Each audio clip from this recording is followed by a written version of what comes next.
প্রধান অতিথির গুরুত্বপূর্ণ ভাষণ দান করবেন এশিয়া মহাদেশের লক্ষ কোটি তৌহিদি জনতার ধর্মীয় আধ্যাত্মিক ও রাজনৈতিক রাহবার ইসলামী আন্দোলন বাংলাদেশের মোহতারাম আপসহীন সংগ্রামী আমির আলহাজ হযরত মাওলানা মুফতি সৈয়দ মোহাম্মদ হুদায়ুল করিম পীর সাহেব চরমনাই।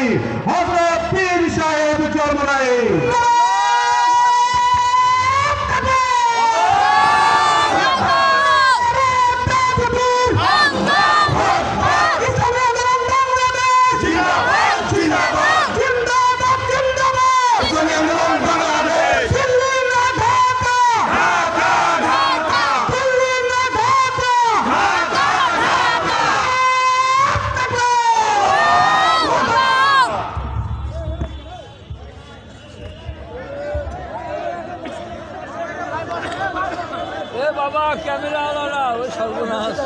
السلام عليكم ورحمة الله وبركاته. وعليكم السلام ورحمة الله وبركاته. الحمد لله وكفى وسلام على عباده الذين اصطفى أما بعد فأعوذ بالله من الشيطان الرجيم بسم الله الرحمن الرحيم ظهر الفساد في البر والبحر بما كسبت أيدي الناس صدق الله العلي العظيم. সবাই দিন শরীফ করে وحبيبنا ومولانا محمد صلى الله عليه وعلى آله وأصحابه وبارك وسلم. শুকরিয়া আদায় করতেছি মহান রব্বুল আলামিনের দরবারে। রব্বুল আলামিন দ্বীন মজলিসে আমাদেরকে আসার তৌফিক দান করছেন, বলি আলহামদুলিল্লাহ। আলহামদুলিল্লাহ। ইসলামী আন্দোলন বাংলাদেশ রংপুর মহানগর শাখা কর্তৃক আয়োজিত আজকের সমাবেশের সভাপতি, মঞ্চে কেন্দ্রীয় সম্মানিত প্রেসিডিয়াম সদস্য সহ বিভিন্ন পর্যায়ের দায়িত্বশীল, সামনে বিশেষ করে যারা উপস্থিত রয়েছেন, বাংলাদেশের ভিতরে উল্লেখযোগ্য জেলা রংপুর, যেই রংপুরে ইসলামী আন্দোলন বাংলাদেশ হাত পাখা প্রতীক নিয়ে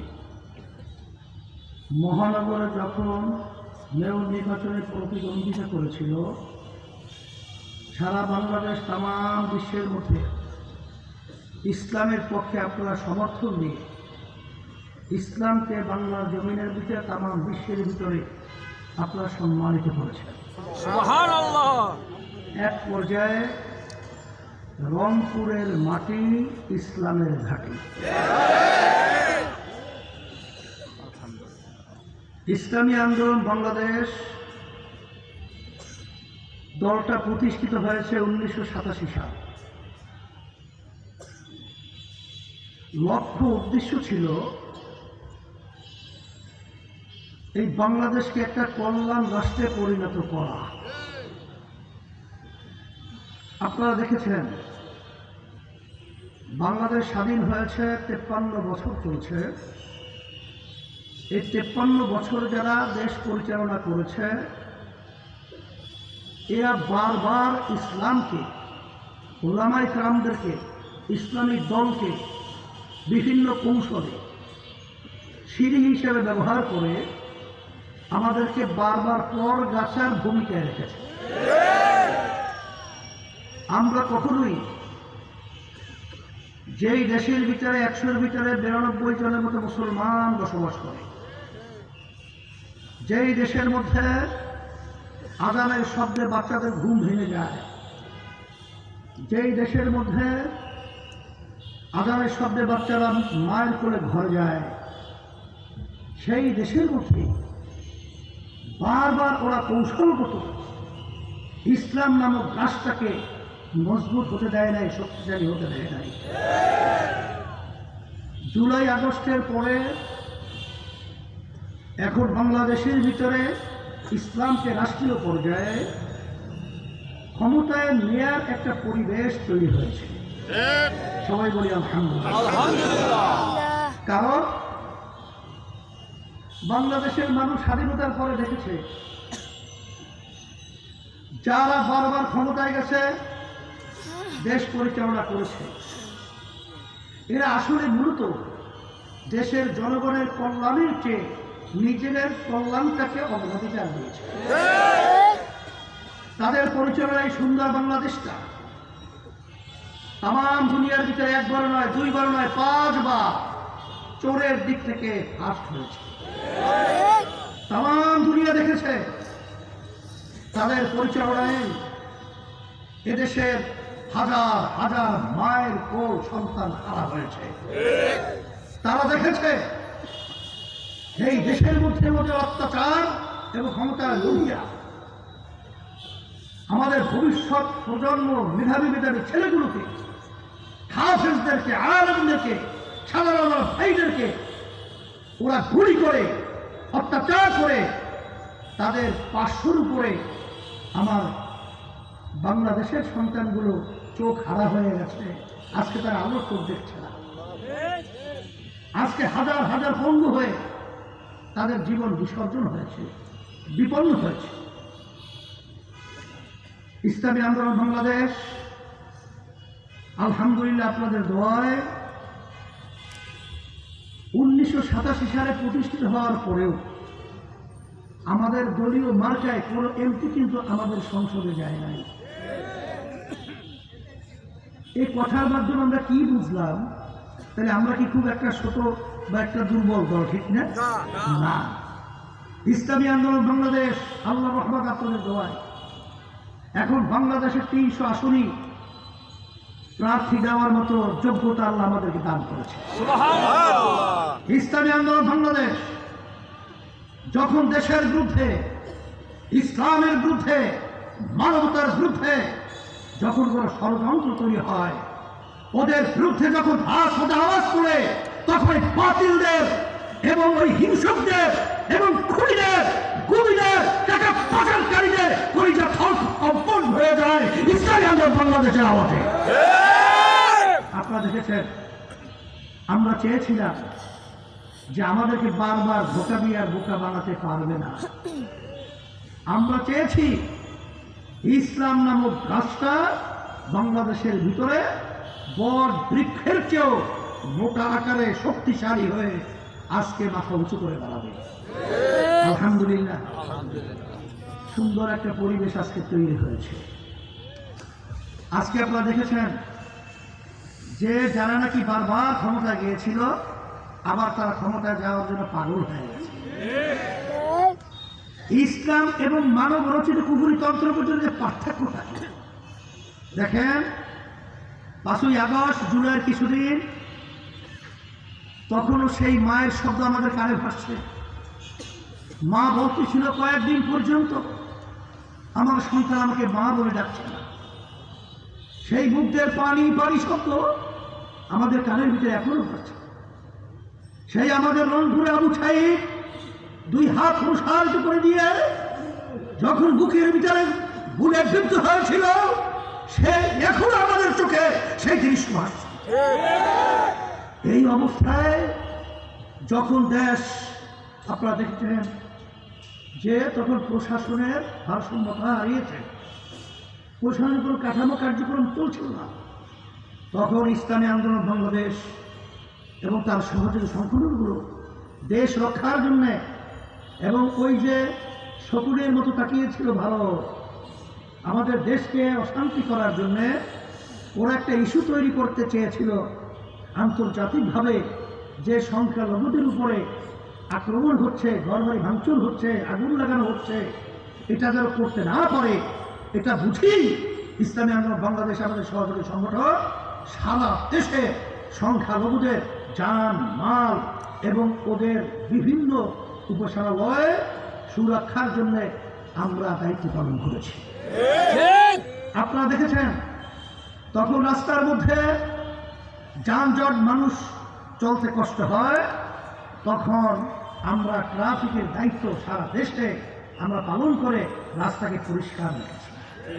আর তখন এক শ্রেণীর, আমি ধিক্কার জানাই, মায়ের এখন বন্ধ হয় নাই, এখন মুখদের পানি পানি শব্দ আমাদের কান থেকে সরে নাই। তখন এক শ্রেণীর ক্ষমতালোভীরা তখন টাকা দখল করে ব্যস্ত, চাঁদাবাজি করার জন্য ব্যস্ত এবং বিভিন্ন লোক পাঠাতে ব্যস্ত হয়ে পড়েছে। আমি বারবার বলবো, আল্লাহ রাব্বুল আলামিন বলেছেন, পানীয় ভাবে এবং স্থল ভাগে যত বিপদ আমাদের মুসিবত, এটা তোমাদের হাতের কামাই।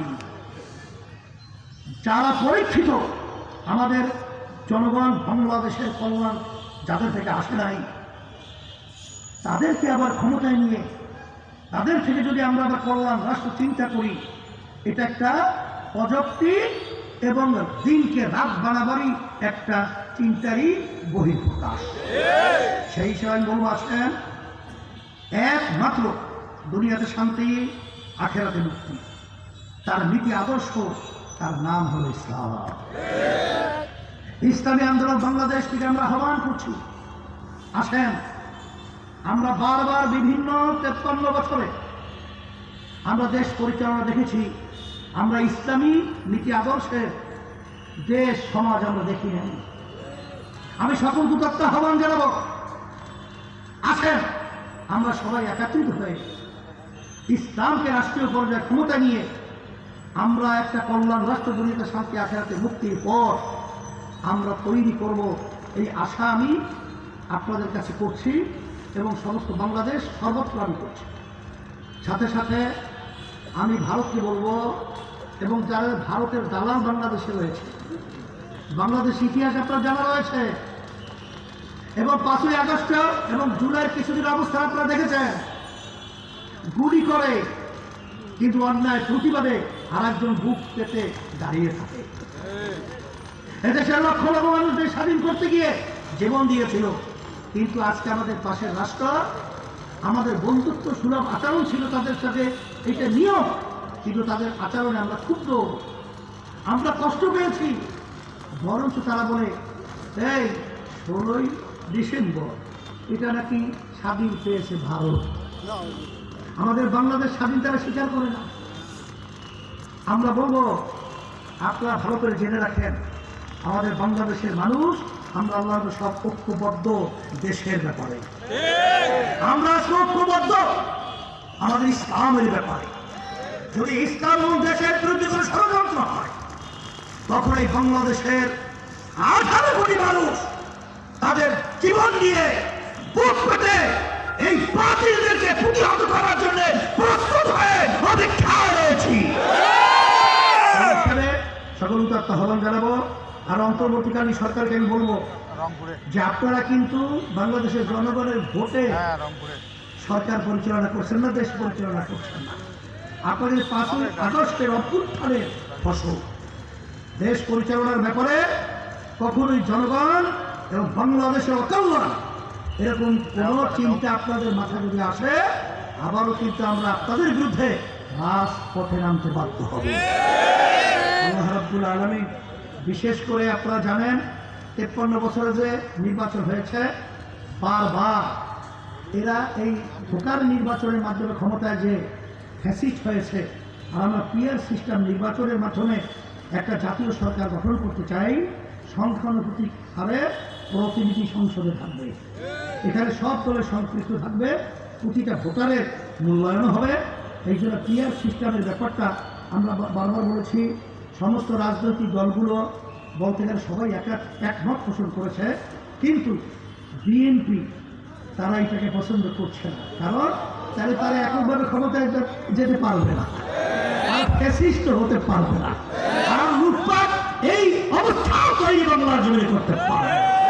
এই জন্য আমি বলবো, বিএনপিকে দেশের কল্যাণের জন্য, জনগণের কল্যাণের জন্য, ক্ষমতার স্বার্থের ঊর্ধ্বে থেকে দেশ এবং মানবতার কল্যাণে সবাই আমরা এগিয়ে আসবো। বিএনপিকে আমি আহ্বান করছি, এই আশাবাদ ব্যক্ত করে আপনারা কষ্ট করে এসেছেন, আপনাদের সবাইকে ধন্যবাদ জানিয়ে আমি আলোচনা শেষ করছি। রব্বানা আতিনা ফিদ দুনিয়া